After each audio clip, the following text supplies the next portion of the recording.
Have you ever noticed that some purchases leave you excited for only a few days, but the bill stays with you for years? Think about the last expensive thing you bought.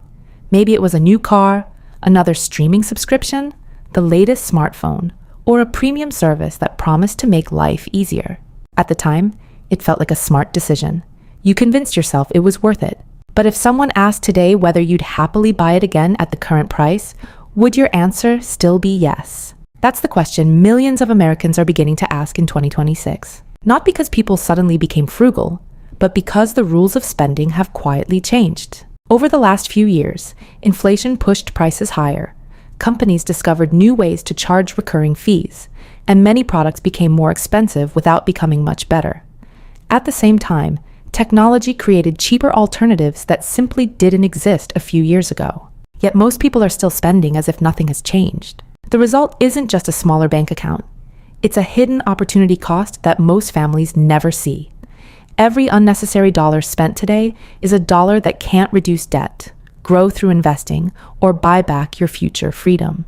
The biggest financial mistake in 2026 isn't necessarily earning too little. It's continuing to pay yesterday's prices for yesterday's value.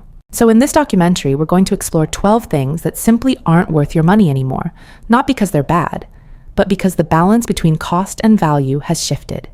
And as we move through this list, you'll notice a surprising pattern.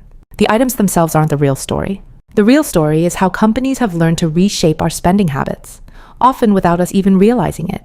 Let's begin with one of the biggest purchases most Americans ever make. 1. Buying a brand new car. For decades, buying a brand new car was considered a milestone. It meant stability, success, reliability. Driving off the dealership lot with that new car smell felt like proof that your hard work had paid off. But in 2026, the math tells a very different story. The average new vehicle now costs tens of thousands more than it did just a few years ago. Monthly payments that once seemed shocking have become surprisingly common, with many buyers committing to hundreds of dollars every month for 6 or even 7 years.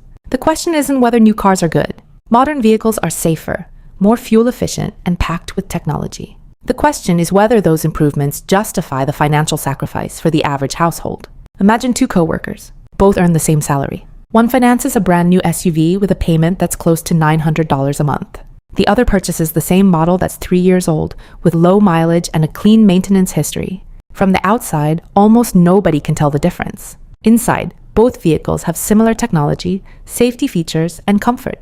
But every month, one person has several hundred extra dollars available. That difference may not seem life-changing today, but over 10 years, consistently investing that money instead of sending it to a lender could grow into tens of thousands of dollars, depending on market performance. What's fascinating is the psychology behind the purchase. Most people don't buy a brand new car because they need transportation.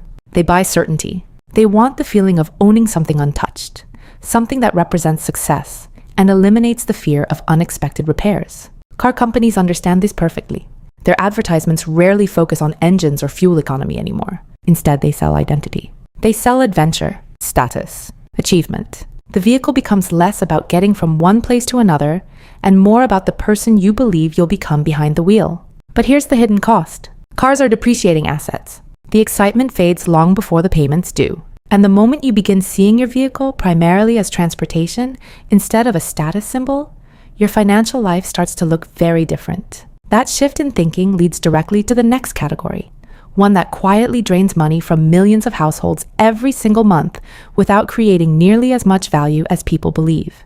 That brings us to something far less exciting than a new car, but for many households, it's actually more expensive over time. 2. Subscription overload. A decade ago, subscriptions felt like incredible value. One streaming service replaced cable. Music became unlimited. Cloud storage kept our files safe. Meal kits saved time. Fitness apps promised better health. Each subscription seemed small enough to ignore. $10 here, $15 there, $20 somewhere else. Individually, they hardly mattered. Collectively, they became a second utility bill. The average household now pays for multiple recurring services, and one behavioral pattern appears again and again. People are much more careful with one-time purchases than automatic monthly payments. Why? Because recurring payments become invisible. Behavioral economists call this the set it and forget it effect. Once a payment becomes automatic, your brain stops evaluating whether you're still receiving enough value. Think about someone who signs up for a streaming platform to watch one series. The show ends. Months pass. The subscription continues. Another platform is added. Then another. Eventually, they're paying for 5 or 6 services while only using 1 or 2 regularly. The money disappears quietly, not because the services are useless, but because no one pauses long enough to ask a simple question. If I didn't already have this subscription, would I buy it today? If the answer is no, you're probably paying for convenience rather than value. The better approach isn't eliminating every subscription. It's treating each one like an employee. If it isn't doing its job, it shouldn't stay on the payroll. 3. Upgrading your smartphone every year. There's a strange moment that happens every fall. A new smartphone is announced. The commercials are beautiful. The camera looks incredible. The screen is brighter. The processor is faster. Suddenly, a perfectly functional phone begins to feel old. Not because it stopped working, because comparison changed your perception. That's one of the most powerful forces in consumer psychology. Our satisfaction isn't determined only by what we own. It's influenced by what we're shown. Manufacturers know this. Annual product launches aren't just about technology. They're about creating dissatisfaction with something that's still perfectly useful. Ask yourself this: how often do you actually use the newest features? For many people, their phone spends most of its life doing the same 5 things: texting, calling, browsing, watching videos, taking photos. If last year's phone already does those things exceptionally well, paying another $1,000 for marginal improvements often delivers very little real-life benefit. The hidden cost isn't only the purchase price, it's the habit. Once upgrading becomes part of your identity, you'll repeat the cycle again and again. Meanwhile, someone who keeps a quality phone for 4 or 5 years instead of 2 dramatically lowers their technology spending without sacrificing much of the experience. Sometimes the smartest upgrade is skipping one. 4. Extended warranties on most purchases. Imagine you're checking out after buying a television. The salesperson asks, "For just another $250, you can protect your purchase for several more years." It sounds responsible. After all, nobody wants something expensive to break. But here's the question most people never ask. Why are companies so eager to sell warranties? Because, statistically, they expect to make money. Insurance works because the average customer pays more than the company expects to pay back. That doesn't mean every warranty is bad. For highly complex products with extremely expensive repair costs, some protection can make sense. But many warranties cover products that either rarely fail during the covered period or cost less to replace than years of warranty payments. Fear is a powerful sales tool. When you're already spending a large amount of money, adding just a little more feels insignificant. Psychologists call this the sunk cost effect. Once you've committed to a major purchase, your resistance to additional spending becomes weaker. Companies understand this perfectly. That's why warranty offers almost always appear after you've emotionally committed to buying the product. The better question isn't, what if it breaks? It's, what are the actual odds and what would replacing it realistically cost? Sometimes, self-insuring by setting aside a small emergency fund creates far more flexibility than purchasing protection for everything you own. 5. Luxury gym memberships you rarely use. January arrives? Motivation is high. A premium gym promises transformation. The facilities are beautiful. The equipment is state-of-the-art. There are pools, spas, smoothie bars, and classes every hour. It feels like an investment in yourself. But by March, many memberships become monthly donations. This isn't a fitness problem. It's a behavioral problem. People often believe that buying a better environment automatically creates better habits. Unfortunately, habits don't work that way. The decision to exercise happens long before you arrive at the gym. It happens when the alarm rings, when you're tired after work, when the weather is bad. The quality of the gym matters much less than the consistency of showing up.